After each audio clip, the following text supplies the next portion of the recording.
Hello children, let's continue globalization.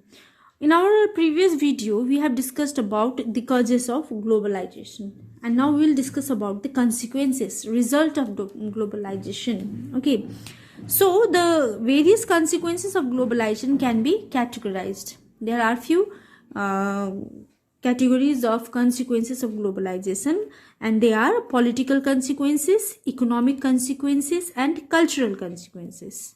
Okay, political consequences. Now, what are the political consequences? Globalization result in an erosion of power of the state, that is the ability of the government to do what they do. Globalization does not always reduce state capacity. The primacy of the state continues to be unchallenged on the basis of political community. So the globalization, in politically, if we see what are the political consequences of the globalization, is that because in every state the government has the power to take a decision, to major decision, right, for the welfare of the state as well as for the welfare of the common people. But because of globalization, there are few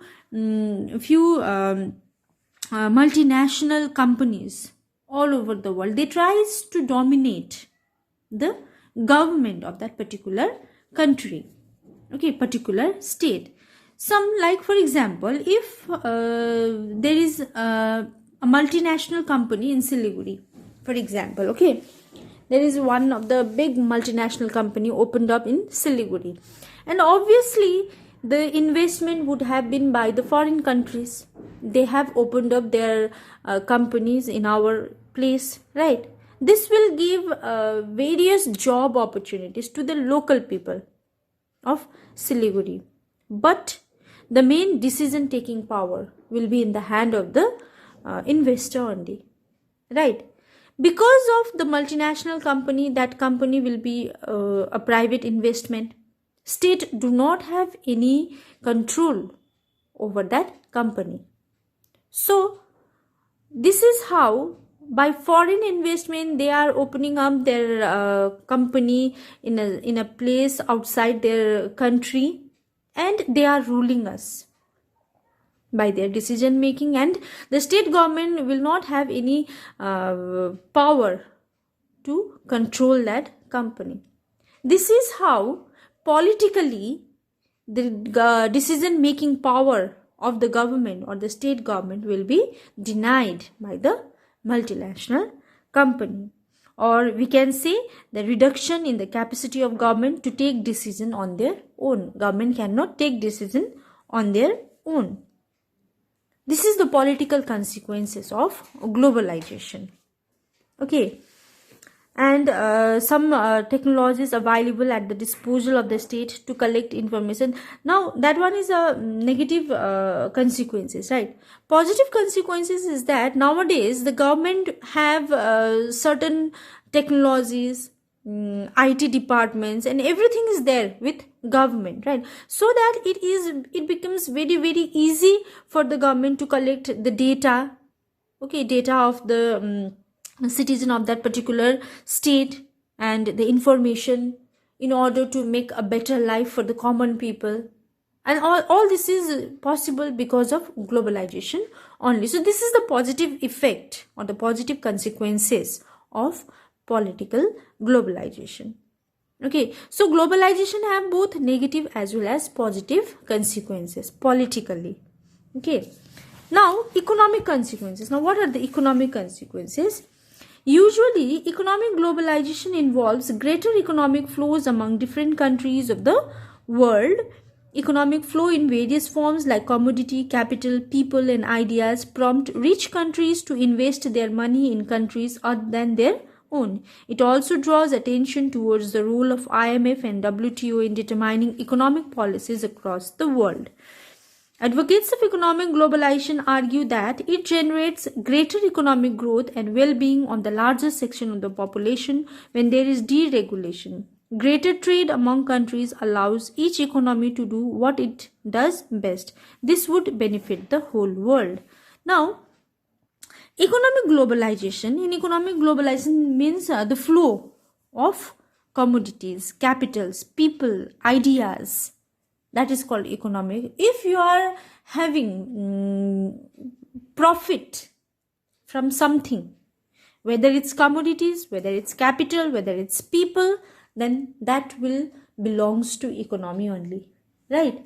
So if there was a flow of commodities, people, ideas, capital, money, everything, that comes under economic consequences. Obviously there will be consequences, like for example, Indian people used to go to abroad, right, for new job opportunities. Then obviously the US government, or whichever country they went, they will give them their salaries, right, and they will take those salaries to their native land. So there was a flow of capital, no, from one country to another country, even the flow of people from one country to another country. So that is called globalization. Economically, that is the economic consequences of globalization, where money is involved, where capital is involved. Okay, but there are few critics who used to say that because of globalization, the richer country will always become rich. They will become more rich, and the poor country, they do not have such technologies.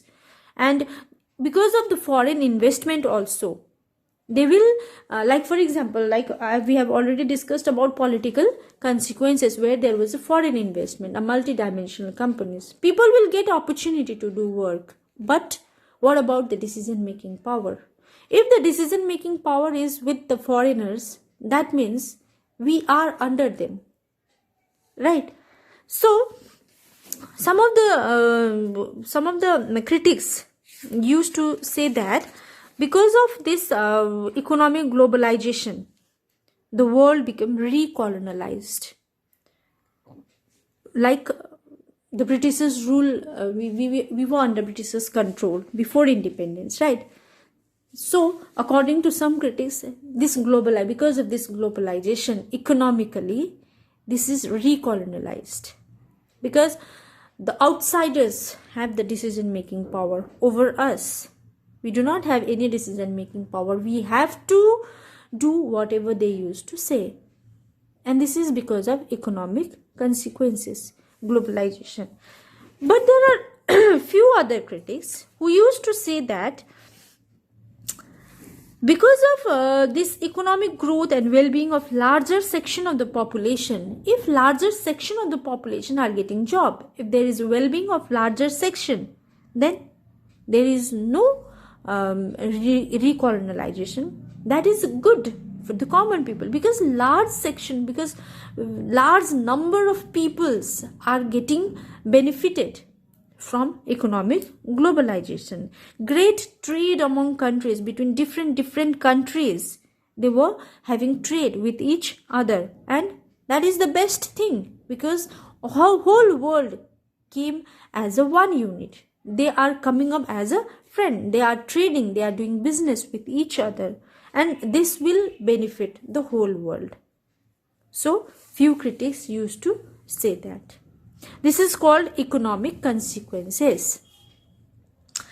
Now the cultural consequences. Cultural globalization emerges and enlarges our choice and modifies our culture without overwhelming the traditional norms. Those who make this argument often draw attention to the McDonaldization of the world, with cultures seeking to buy into the dominant American dream. The burger is no substitute for a masala dosa, and therefore does not pose any challenge. Now the cultural consequences. Cultural exchange between one country to another countries. We live in India, right? Burger and pizza is not our food. But today's children, they likes to have burger or pizza rather than chapati, rather than roti sabji. That is called cultural exchange. That is called cultural globalization. We used to see in colleges, whether it's a girl or a boys, they used to wear jeans. Okay, jeans is not our dress, right? Our dress is khadi, salwar, sari. But we used to wear jeans. But we are more comfortable in jeans also. Even I am more comfortable in jeans. I prefer jeans only. But this is not our dress. That we are having this culture. We are exchanging this culture from the Americans. Americans used to have their main dress is jeans only, jeans and t-shirt. But in some places you will find that boys or girls used to wear jeans, and on top of that they used to wear khadi kurta. That is a combination of globalization. That is a combination of Indian culture plus American culture. That is called cultural consequences. If all of you, one day you will get promoted, or one day you will get a admission in a very big college or something, and you want to celebrate that day, what will you do?